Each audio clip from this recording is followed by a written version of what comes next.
Et suite de notre émission avec notre invité Adrien Quatennens. Merci d'être à nos côtés. Parlons maintenant d'Alstom Siemens. Bruno Le Maire a confirmé ce matin que Bruxelles s'opposerait à la fusion Alstom Siemens. Voici ce qu'en dit le ministre de l'économie. Les jeux sont faits et je le regrette profondément parce que je considère d'abord que c'est une erreur économique et que les critères qui ont été retenus par la Commission européenne n'étaient pas les bons. Et puis je pense que c'est une faute politique, parce que le rôle de la Commission européenne, le rôle des institutions européennes, c'est de défendre les intérêts économiques et industriels européens. Et là, la décision que s'apprête à prendre la Commission européenne va servir les intérêts économiques et industriels de la Chine. Voilà, Bruxelles, donc la Commission, Bruxelles empêche la création d'un géant européen du rail qui aurait pu être un concurrent à la Chine.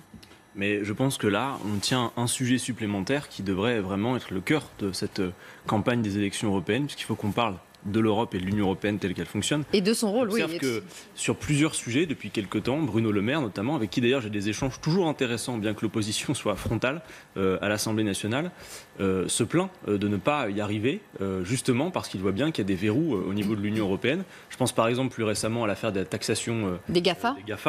Maintenant sur Alstom Siemens, on voit bien en fait que l'Union européenne, qui devait être un cadre pensé de coopération entre les peuples, est devenue en fait un cadre qui oblige à toute l'Union à mener une seule et même politique, que vous en vouliez ou non, c'est-à-dire le libéralisme économique et la concurrence libre et non faussée. Et au nom de cette concurrence libre et non faussée, non seulement l'Union européenne a empêché par exemple l'État français de faire des commandes à Alstom, puis maintenant qu'il y avait une opportunité de créer cette fusion et ce géant européen qui aurait pu du coup faire concurrence notamment à ses principaux concurrents internationaux, et bien une nouvelle fois, pour respecter la concurrence libre et non faussée, qui est le dogme absolu en tout et pour tout de l'Union européenne, eh bien on refuse. Alors maintenant, donc on va changer la législation, c'est ce que demande le gouvernement. Finalement, vous dites la même chose qu'il faut changer la législation. Mais sauf que moi, j'en appelle à ce qu'on soit véritablement conséquent. Parce qu'on ne peut pas passer son temps sur tous les sujets, que ce soit en matière de fiscalité, en matière industrielle, à dire « Ah, ça ne fonctionne pas, on n'y arrive pas, l'Union européenne, ça ne marche pas ». On pourrait aussi parler par exemple du glyphosate ou de plein d'autres sujets, sans voir qu'en réalité, le cadre politique actuel, celui des traités actuels, Audrey Crespo-Mara,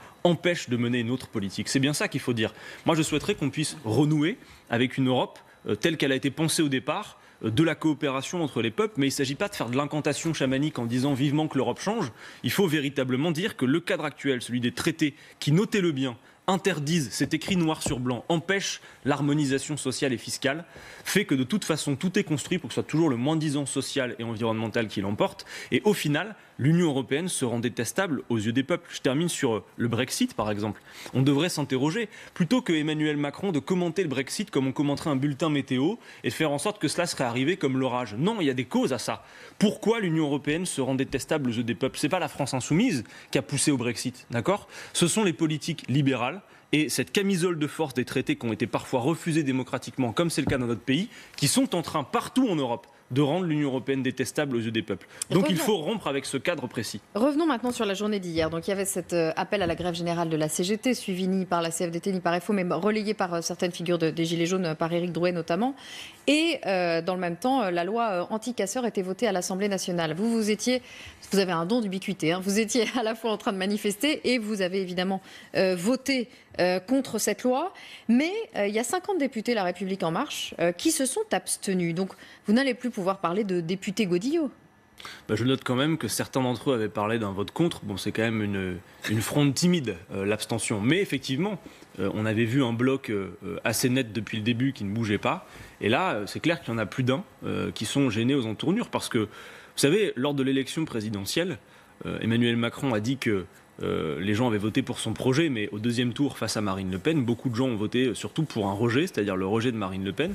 Et certains se disaient, en votant Emmanuel Macron, au moins lui, même si on n'est pas d'accord avec son programme politique, peut-être défendra les libertés fondamentales. Et hier, on voit que dans la dérive autoritaire qui est caractéristique en ce moment de l'action du gouvernement, eh bien on restreint un droit fondamental, celui de manifester, en faisant en sorte que les préfets directement puissent restreindre ce droit. Eh bien clairement, il y a une digue qui est franchie et qui fait qu'au sein même de ce groupe, parce qu'il y a des sensibilités différentes qui s'expriment, eh bien il y a un début de désaccord. Moi j'aurais espéré que certains assument ce désaccord et aillent jusqu'au vote contre, mais ce qui se passe est très grave. J'espère que la navette parlementaire permettra de revenir sur ce texte, parce que M. Castaner devrait se souvenir d'une chose, c'est qu'on ne fait pas la loi pour l'instant T, on la fait durablement.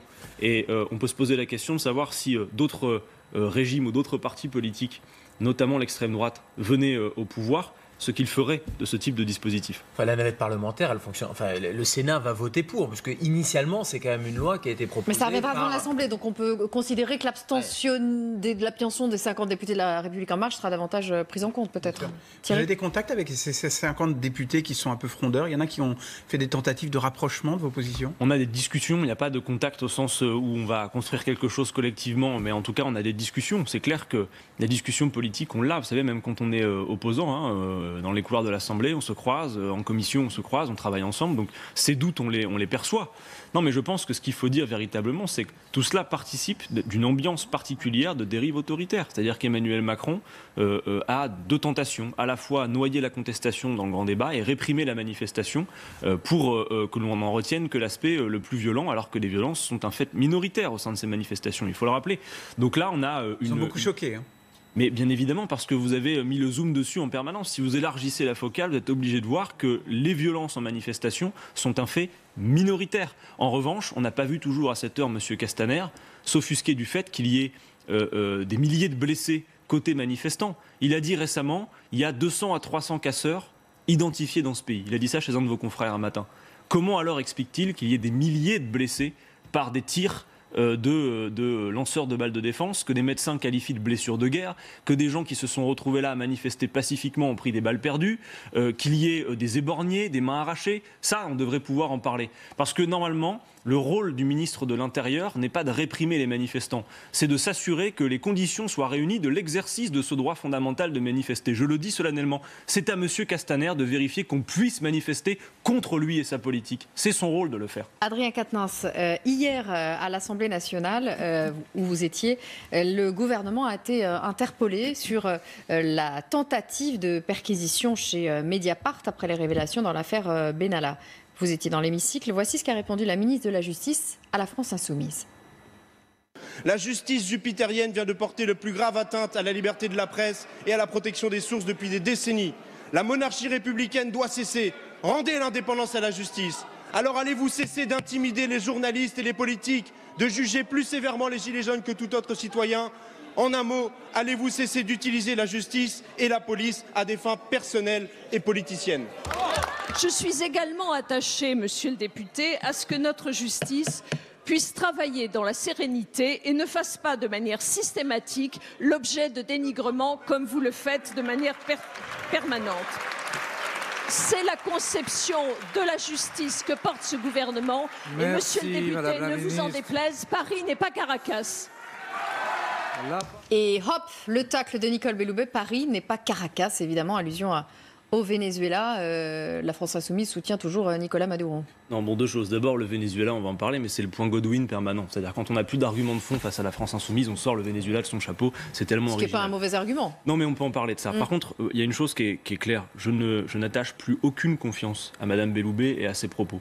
Parce que on ne peut pas croire raisonnablement que dans ce pays, la ministre de la Justice ne soit pas au courant quand on va tenter de perquisitionner pour l'affaire Benalla un journal indépendant. De la même manière Donc qu'on ne vous pouvait doutez de la pas croire... séparation des pouvoirs? Ah non, maintenant, j'en doute pas. J'en suis sûr maintenant. C'est-à-dire que c'est un républicain qui vous parle, mais je suis intimement convaincu maintenant qu'il y a un usage politique des moyens de justice et de police dans notre pays, et je le déplore. Et c'est valable pour ce qui est arrivé à Mediapart, comme c'est valable pour ce qui est arrivé à la France Insoumise au mois d'octobre dernier. C'est du même acabit.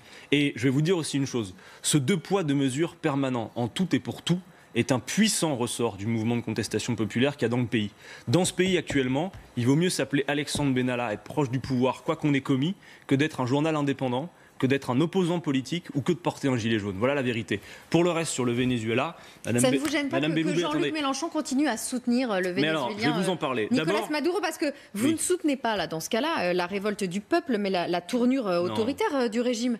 Audrey Crespo-Mara, je pense ce n'est pas la France qui soutient les putschistes au Venezuela, c'est seulement Macron résisté avec l'ONU. Nous disons Nicolas Maduro est le président du Venezuela, paix et liberté pour le Venezuela. Bon. Il y a une tournure autoritaire du régime qui ne vous dérange pas? Je vais vous donner un peu plus de 10 secondes pour vous répondre sur le Venezuela. D'abord, dire une chose, c'est que avant même la question de la politique menée au Venezuela, il faut voir une chose. Ce pays connaît une crise économique sans précédent depuis un certain temps, qui est de toute façon complètement indépendant de la politique que quiconque mènerait à la tête de ce pays. Je vous explique pourquoi. Attendez, non, attendez. Je vais vous expliquer pourquoi. Laissez-moi dérouler mon explication.